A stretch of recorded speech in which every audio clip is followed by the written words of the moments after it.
Esse prólogo que celebramos em todas as missas, no final da missa, se recorda sempre esse texto, prólogo do Evangelho de São João. No princípio era o Verbo. O que significam estas palavras? No princípio era o Verbo. E afinal de contas, o que significa esta palavra no Verbo? A palavra verbo, esse sentido de escutar no princípio, significa desde sempre. Sempre existiu o Verbo. E quem é este Verbo? O Verbo é o Filho de Deus, a segunda pessoa da Santíssima Trindade. O Pai gera eternamente o Filho. O Filho gerado eternamente pelo Pai. O que quer dizer isso? Nunca iniciou esta geração. Ela sempre existiu. Não há um começo. Algo que existe desde sempre. Estamos falando do próprio Deus, do mistério do próprio Deus. Deus não tem início, não tem fim, existe sempre, existe sempre. Esse conceito é muito complexo para nós, porque nós não temos uma experiência disso na nossa existência, está superior a nós. Nós iniciamos, nascemos, desenvolvemos, depois ainda não morremos, nós vemos as pessoas morrerem e vamos um dia com certeza morrer. Nós temos ideia do que começa, mas daquilo que não começa nós não temos ideia. O Filho Eterno, junto com o Pai Eterno, e claro, junto com o Espírito Santo, a Santíssima Trindade, sempre existiram, nunca começaram. Mas misericordiosamente, assim como nos ensina o apóstolo São Paulo, de tal modo Deus amou o mundo que ele deu o seu Filho único. De tal modo Deus nos ama com a profundidade do seu coração, com a plenitude do seu amor, e nos envia o Verbo.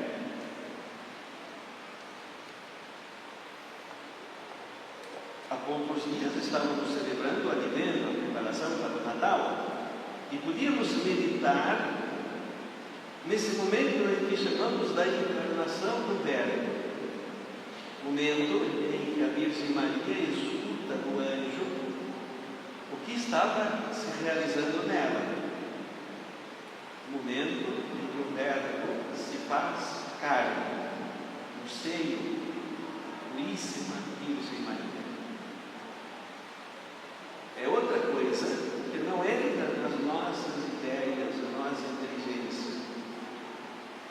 Deus, a qual o universo não contém, está agora no ventre da Maria Santíssima. Está sendo gerado no ventre de Maria Santíssima, unido a nós, a natureza humana.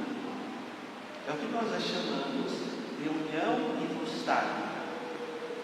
A união hipostática significa que a natureza divina se une à natureza humana.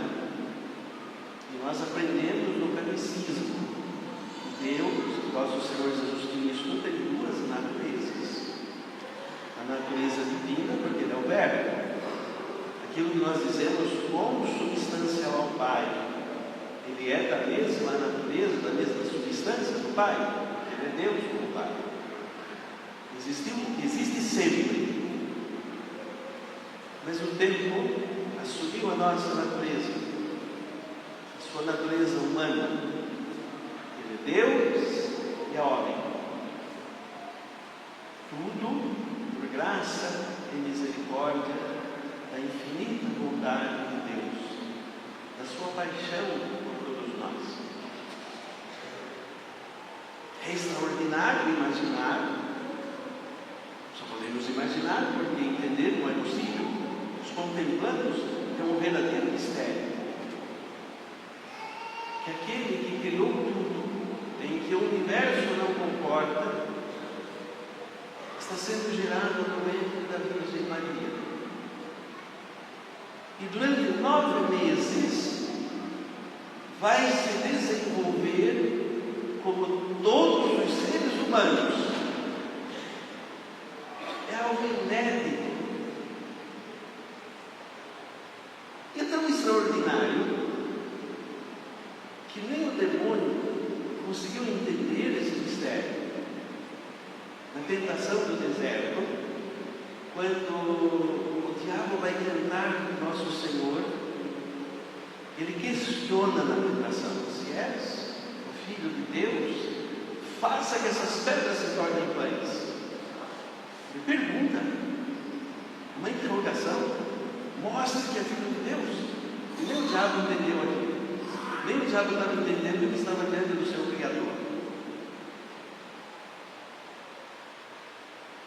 O Verbo se faz carne dentro da Santíssima Virgem, se une à nossa natureza e se desenvolve como todos nós. Outro mistério fantástico: sem deixar de ser Deus,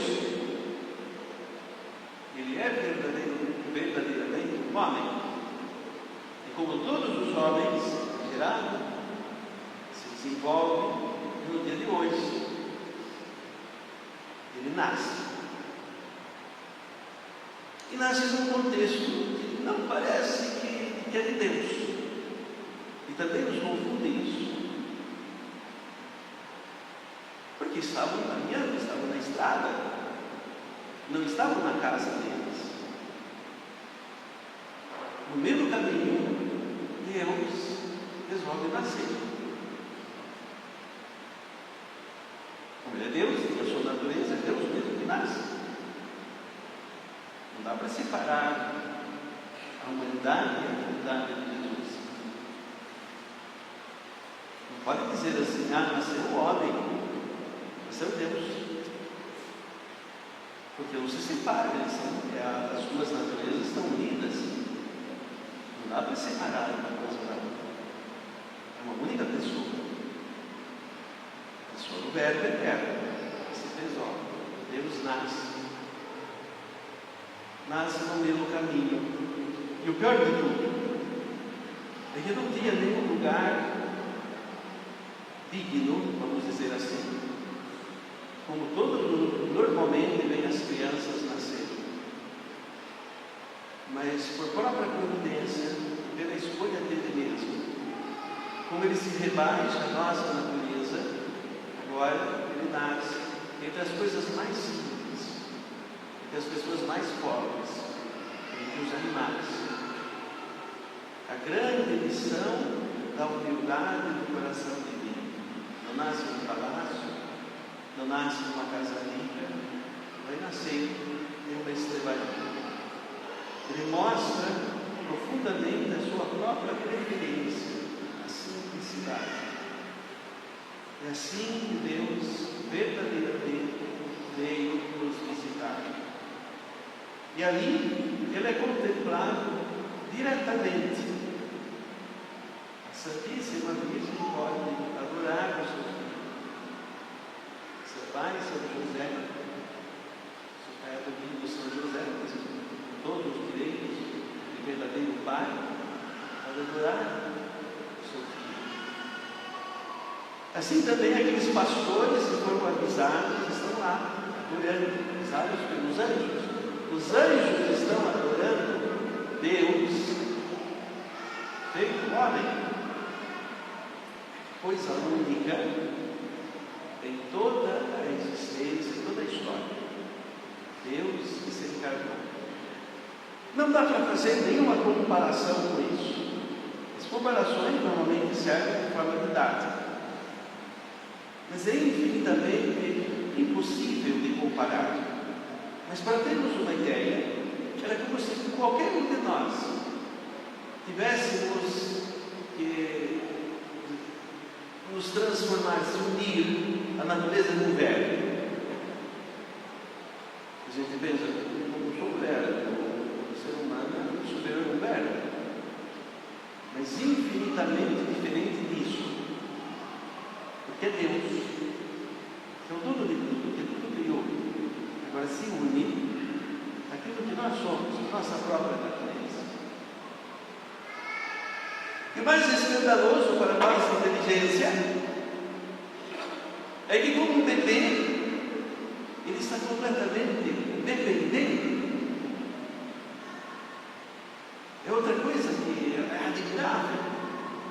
Depende da sua mãe, que é a sua criatura.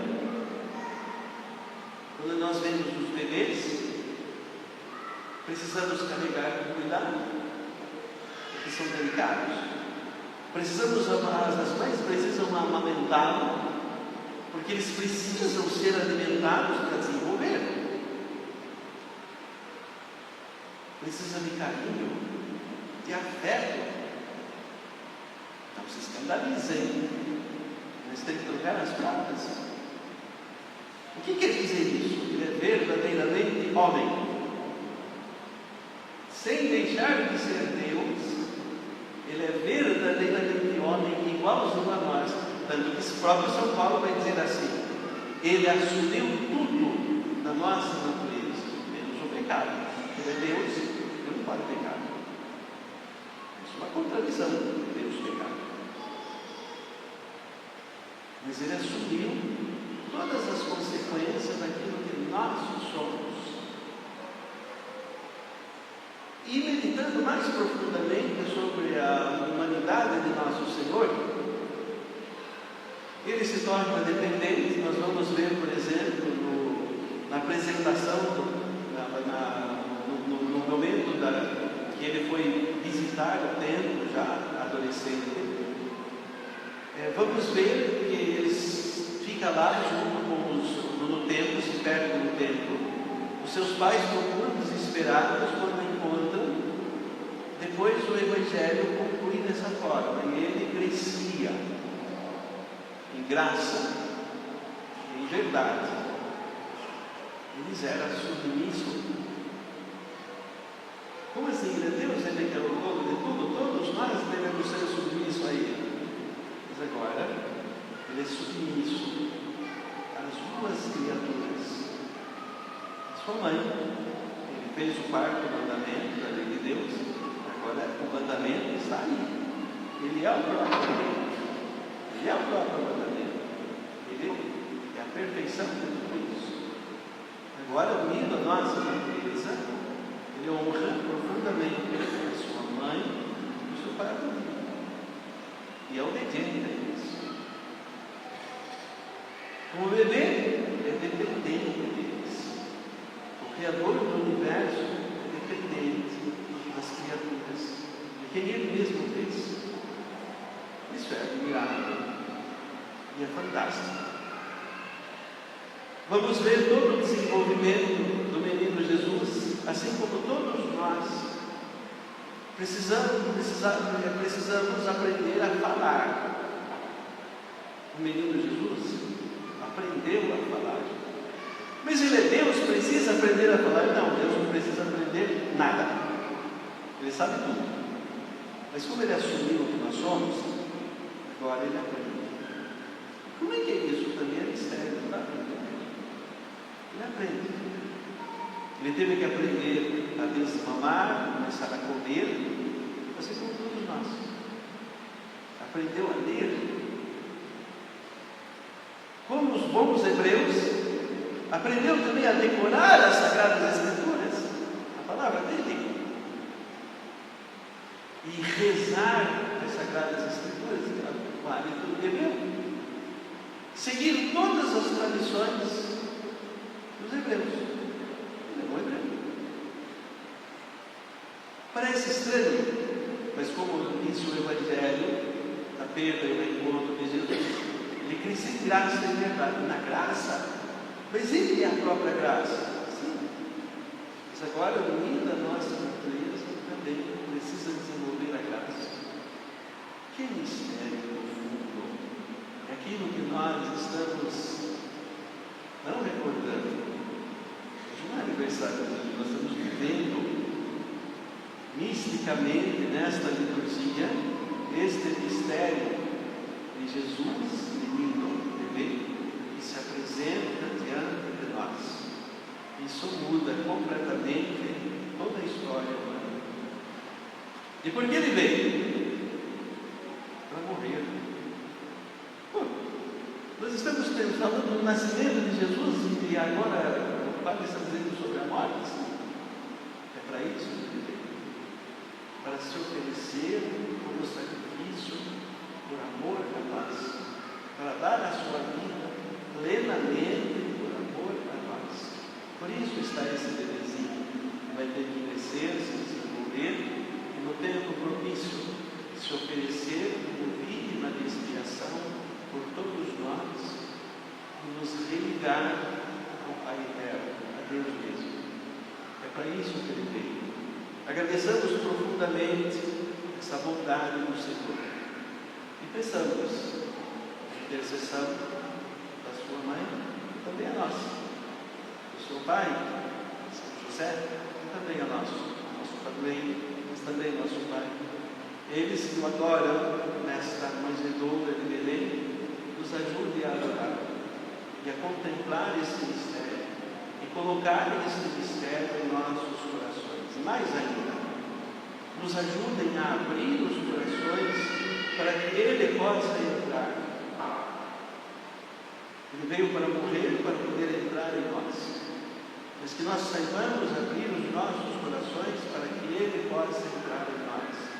Que Ele possa entrar, desenvolver em nossos corações. E nós, pouco a pouco, sejamos como Ele, ou melhor, sejamos Ele. Que continuemos o seu mistério no mundo que é a igreja. Que saibamos entender o que Ele veio fazer, porque Ele nasceu e a importância de nos elevar todos à própria natureza dele, a nos divinizar. Ele se uniu à nossa natureza para elevar a nossa natureza a esse mistério do que Ele é, nos divinizar a todos. Que a Santíssima Virgem, no deserto de Belém, o seu esposo São José, nos ajudem por sua bondosa intercessão, por seu cuidado maternal e paternal, para que cada um de nós possamos vivenciar intensamente na nossa existência esse grande mistério. Neste momento, vivenciamos, contemplamos, adoramos nesta solene liturgia. Em nome do Pai, e do Filho e do Espírito Santo. Amém.